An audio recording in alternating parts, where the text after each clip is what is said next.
안녕하세요. 플레인즈 오디오맨의 주기표입니다. 오늘 영상에서 또 오랜만에 2026년 기준으로 하이엔드 오디오 구축을 위한 가장 효과적인 방법, 가장 추천될 만한 방법이 어떤 방법들이 있는지 이야기를 해볼까 합니다. 하이엔드 오디오 구축을 위한 방법, 몇 가지 기준이 좀 있어야 될 것 같습니다. 기준을 좀 정하고 일단은 가장 중요한 기준은 역시 품질과 음질이죠. 그리고 그 다음은 이제 가격이 중요하겠죠. 가격을 무시할 수가 없습니다. 그 가격 기준은 적게는 풀세트 기준으로 1,500만 원부터 이야기를 한번 따져보도록 하겠고요. 비싸지면은 오늘 말씀드리는 내용 중에서 비싸지면 한 4, 5천만 원대까지 비싸질 수 있는 그런 방법들로 한번 이야기를 해볼까 합니다. 미리 좀 부탁 말씀을 좀 드리자면요. 오늘 영상은 뭐 특정 한 가지 브랜드에 대해서만 좋다고 하는 영상도 아니고 앰프 4종을 놓고 앰프 4종에 대한 구축 방법 그리고 그로 인한 장단점에 대해서 우리가 함께 이야기를 나눠보는 시간이기 때문에 실제로 오디오 제품을 필요로 하시는 소비자 여러분들과 오디오를 좋아하는 마니아 여러분들과 함께 각기 제품에 대한 재밌는 이야기를 좀 같이 나눠보는 것으로 그렇게 생각을 해주시면 감사하겠습니다. 자, 성공적인 하이엔드 오디오 구축을 위해서 가장 중요한 포인트가 뭘까요? 음질을 결정짓는 것은 첫 번째 저는 공간이라고 생각합니다. 당장에는 공간이 어떻게 음질에 가장 큰 영향을 끼치는지 그걸 설명드리기는 쉽지 않습니다. 짧게 설명드리기가 어려워요. 그 다음으로 두 번째로 중요한 것은 스피커죠, 스피커.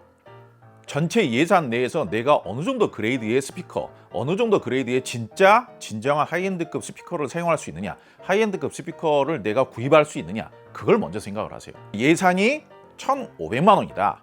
1,500만 원에 플래그십 라인업의 메인 스피커를 구매를 한다라고 가정을 해보자고요. 그러면은 앰프하고 플레이어 구매할 비용이 얼마 안 남습니다. 출력만 보시고 내 스피커가 하이엔드급이지만은 이 정도 출력이면은 충분히 괜찮지 않을까? 그렇게 생각하셔가지고 뭐 300만 원 전후에 앰프를 매칭하시는 경우들도 있습니다만은 사실상 그렇게 매칭하시면은 하이엔드적인 사운드는 기대하기가 어렵습니다. 자, 그렇다라고 해서 만약에 앰프나 플레이어 쪽에 좀 비중을 높여서 앰프를 대표적인 하이엔드 브랜드의 유명한 고중량 고출력의 앰프를 먼저 구매를 한다라고 가정을 해보자고요. 가격이 꽤 많이 비싸지게 되고 스피커가 포칼의 경우에는 소프라를 구매할 수 있었던 예산이었는데 칸타 시리즈나 900 시리즈 정도로 다운그레이드를 해가지고 전체 오디오 시스템의 음질이 다운그레이드가 되어버리는 그런 상황이 벌어지게 되는 거고 전체 내가 기대할 수 있는 기대치의 음질이 다운그레이드가 되어버리는 그런 결과를 만들지는 말자라는 이야기입니다. 자, 두 번째, 앰프 브랜드는 인티앰프로 뭔가 분리를 했을 때 뭔가 더 음악성이 더 좋을 것 같은 느낌이 들고 플레이어 제품도 뭔가 다른 플레이어 전문 브랜드로 분리를 했을 때 뭔가 음질이 더 좋을 것 같은 느낌이 들고 그런 부분을 저도 이해를 해요. 마니아 생활을 저도 오랫동안 했고 그런데 실질적으로는 아직까지는 마니아 활동을 많이 안 해보신 소비자분들의 경우에는 별도의 인티앰프를 따로 구매를 하시고 별도의 플레이어를 따로 구매를 해서 조립을 했을 때 매칭을 했을 때 그게 시너지 효과를 발휘한다는 보장이 없어요. 아무리 남들이 추천을 많이 하고 아무리 남들이 신뢰해도 좋다라고 하는 앰프 브랜드가 있다고 하더라도 아무리 남들이 추천을 많이 하는 플레이어 브랜드가 따로 있다고 하더라도 이 두 가지 브랜드가 워낙 인기가 좋고 평판이 좋은 제품이라고 하더라도 정작 이 두 가지 제품을 매칭을 했을 때에는 내 취향이 안 맞아버리는 경우가 많이 발생할 수 있어요. 얘가 소리를 깨끗하게 내려고 하는 그런 특성과 얘가 소리를 내려고 하는 그런 얌전한 특성이 서로 추구하는 방식이 좀 안 맞아버리면요 사운드의 밸런스가 뒤틀어지기 마련입니다. 여러분들께서 오디오의 매칭에 대해서 아직까지는 잘 모르는 상태에서 그런 우려스러움이 없는 제품을 구매를 하고 싶다. 가장 안전한 방법은 정말 믿을 수 있는 제작 능력과 오랜 노하우를 가지고 있는 제작사의 올인원 앰프를 사용하시는 게 좋은 방법이 될 수 있는 겁니다. 과거에는 올인원 앰프라고 하면은 일단은 무게가 가볍고 크기가 작았죠. 그리고 가격대가 한 3,400만 원대, 비싸봤자 3,400만 원대에서 나오면서 간편하게 사용하기 위해서 사용하던 게 올인원 앰프였기 때문에 아직까지도 올인원 앰프에 대해서 좀 무시하시는 분들이 종종 계시긴 합니다만은 제가 정말 그 자신감 있게 말씀을 드리자면, 정말 제가 단호하게 말씀을 드리자면요, 지금 현재 제가 소개하고자 하는 이 고성능의 하이엔드급 올인원 앰프들의 경우에는 비슷한 가격대의 타사 인티 앰프들의 성능을 압도를 하고 있습니다.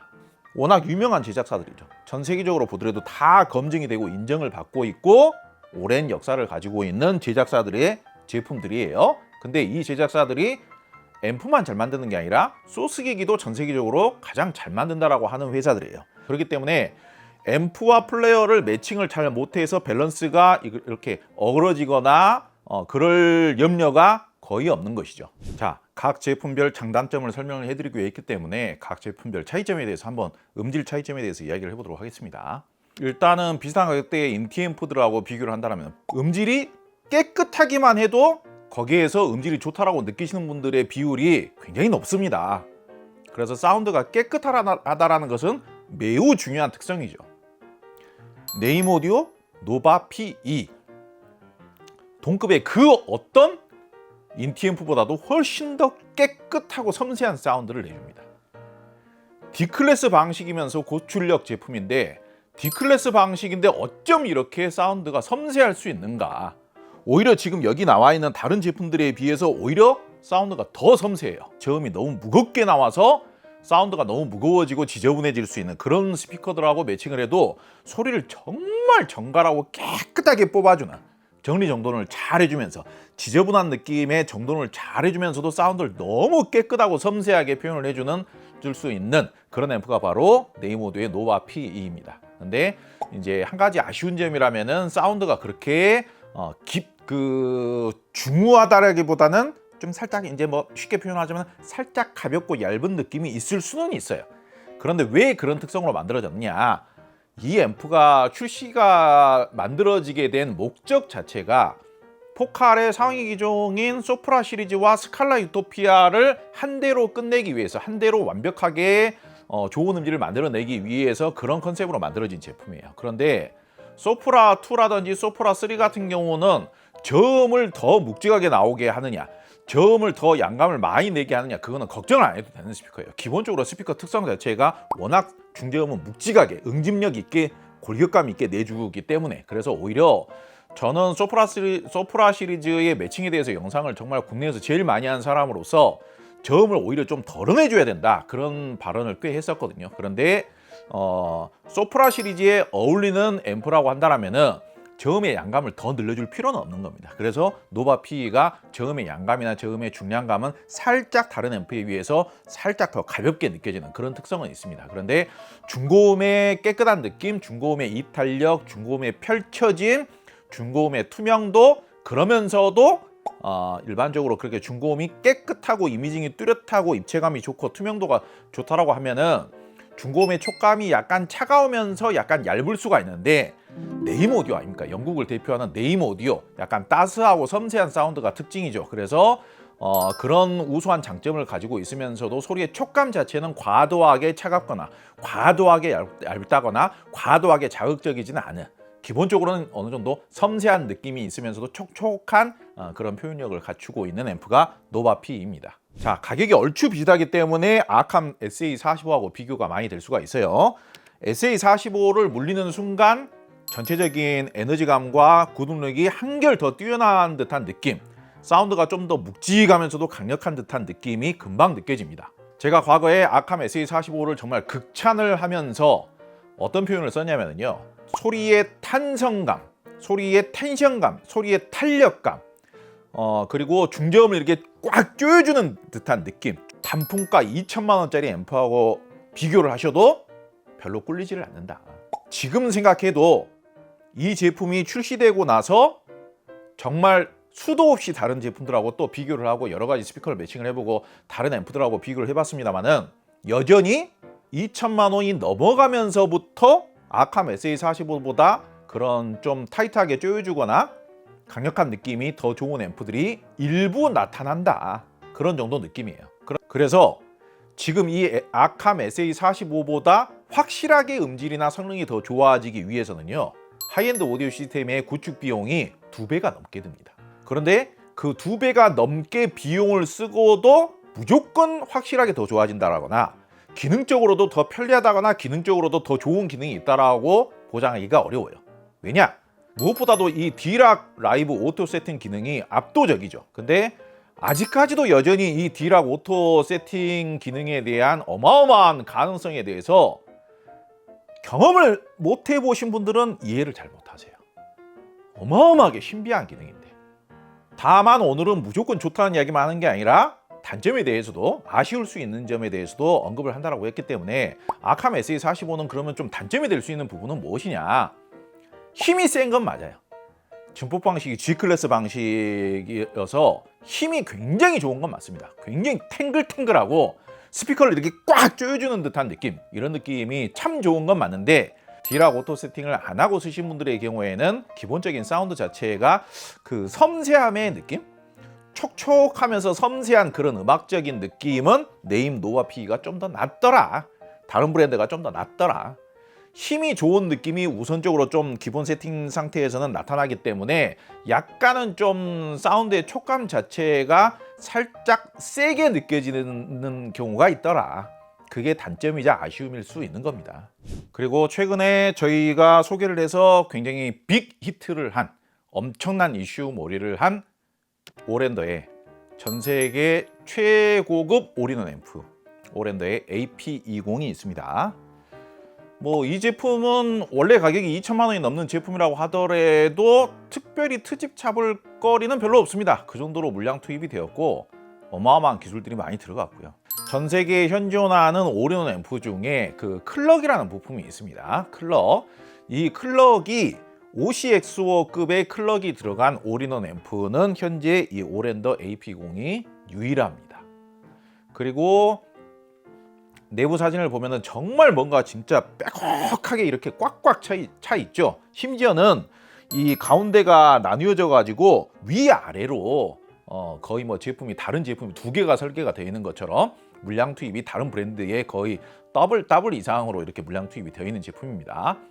자, 그렇다면 오랜더 AP20은 또 뭐가 어떻게 다른가? 아까 제가 2천만 원짜리 앰프하고 비교해도 SA45가 더 나은 점들이 꽤 있다, 이렇게 말씀을 드렸습니다만은, 전체적인 에너지감의 느낌이라고 할까요? 이 에너지감의 느낌이 SA45도 좋은데 오랜더 AP20이 거의 2배 이상으로 더 좋은 것 같은, 한 3배 정도는 더 좋은 것 같은 그런 느낌이 느껴져요.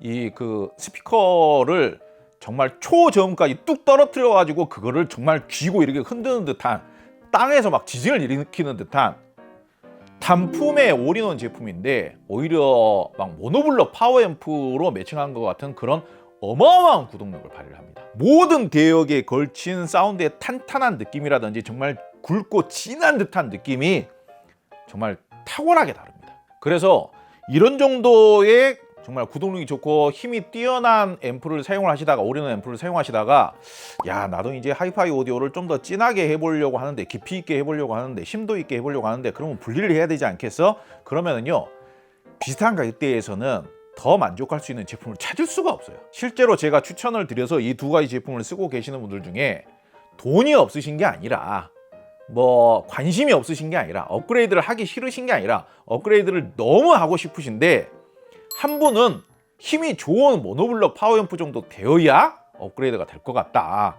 그러니까 업그레이드가 정말 쉽지 않은 거예요. 오랜더 AP20을 일찍이 저희 통해가지고 구매하신 분들 중에서도 원래는 모노블럭 파워앰프에다가 뭐 프리앰프에다가 플레이어에다가 주렁주렁 이렇게 쓰시고 계시던, 좀 연배가 좀 있으시면서 오디오를 정말 몇십 년 동안, 한 30년 동안 하셨던 분이 계시는데, 그거 싹 다 정리하고 이거 한 대로 만족을 하면서 쓰고 계세요. 그래서 거의 한 사용하신 지 한 1년 정도 지난 후에 저희가 연락을 한번 드려봤는데, 여전히 나는 이 제품 선택한 게 너무 만족스럽다.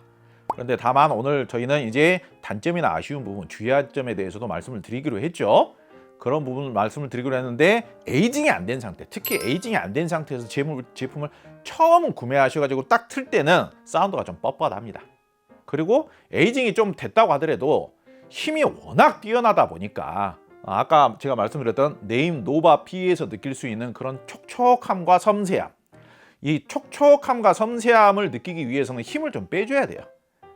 세상에 이렇게 우락부락한 근육맨이 있는데, 그런 근육맨이 촉촉하고 섬세하기는 좀 어렵겠죠.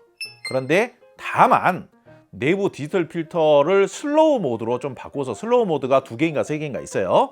그거를 취향별로 바꿔서 사용하시고, 스피커 매칭별로 바꿔서 사용하시고, 그리고 본인 스스로가 좀 촉촉하고 따스하고 섬세한 사운드를 좋아하시는 분들이시라면은 스피커 자체를 그런 쪽으로 매칭을 하시면은 그래도 크게 절대 나쁘지 않습니다. 그런 쪽으로 매칭을 통해서 단점이 될 수 있는 부분들은 상쇄를 시켜서 사용을 하시면은 실망하실 일이 없으실 것이다. 그렇게 말씀을 드릴 수 있겠습니다. 뭐 마크 레빈슨 요즘 뭐 가격도 오히려 좋아져 버렸고요. 마크 레빈슨 뭐 오디오 아시는 분들 중에서는 모르는 분이 없으시고 가장 신뢰할 수 있는 그런 대표적인 브랜드고요. 큰 오디오 그룹인 하만 오디오 그룹을 JBL과 함께 가장 대표하는 브랜드가 마크 레빈슨이고, 여전히 신제품 계속 출시를 하고 있고요. 삼성에서 대대적으로 또 지원해주고 있고요. 심지어는 지금 이 마크 레빈슨 5805라는 제품은 기본적인 음질도 좋거니와 기능적으로도 올인원 앰프는 아니지만은 꽤 괜찮은 블루투스 기능 들어가 있죠. 꽤 괜찮은 고급 DAC 기능 들어가 있죠. 상당히 우수한 기본 포노 앰프, 임피던스 조절까지 가능한 포노 앰프 기능까지도 들어가 있는 상당히 잘 만들어진 굉장히 믿음직한 앰프입니다. 다만 이제 음질 성향은 이렇죠. 뭐 예컨대 제가 약간 그 꽁트식으로 이렇게 비유를 해보자면은 우리는 양반이고 선비인데 어떻게 그렇게 거칠고 괴팍한 사운드를 들을 수가 있겠습니까?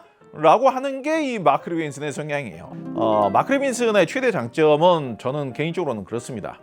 섬세함이에요. 섬세함. 일체의 자극이 없으면서도 모든 소리 하나하나를 촉감을 섬세하게 표현하는 게 마크 레빈슨 5000 시리즈의 최대 미덕입니다. 엄밀히 따지자면은 오디오적인 파괴감이라든지 오디오적인 쾌감은 좀 약해요. 그래서 마크 레빈슨이 가지고 있는 명성에 비해서는 소위 오디오 마니아라는 분들 사이에서는 평가가 좀 박한 편이에요.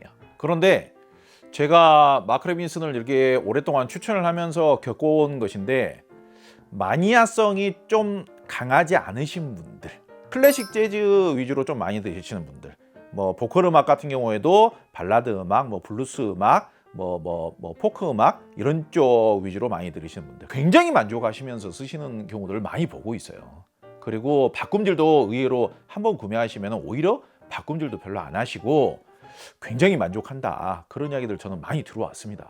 확실하게 단정지어서 말씀드릴 수 있는 부분은요, 지금 여기에 나와 있는 좀 그나마 좀 구동력이 뛰어나면서도 강력한 성능을 가지고 있다라는 이런 정도의 올인원 앰프는 앰프적인 성능으로 하이엔드급 스피커와의 매칭을 통해서 그 하이엔드급 스피커를 얼마만큼 제대로 구동을 하는가, 그런 점으로 따져본다라면은 AV 클래스 방식의 앰프로는 2천만 원이 넘어가야 비슷한 성능이 나오기 시작해요. 답답하지 않은 시원스러운 사운드 이탈력의 개방감, 사운드의 투명도, 그러면서도 촉촉하면서도 섬세한 표현력을 원한다라면은 네임 오디오 노바 P.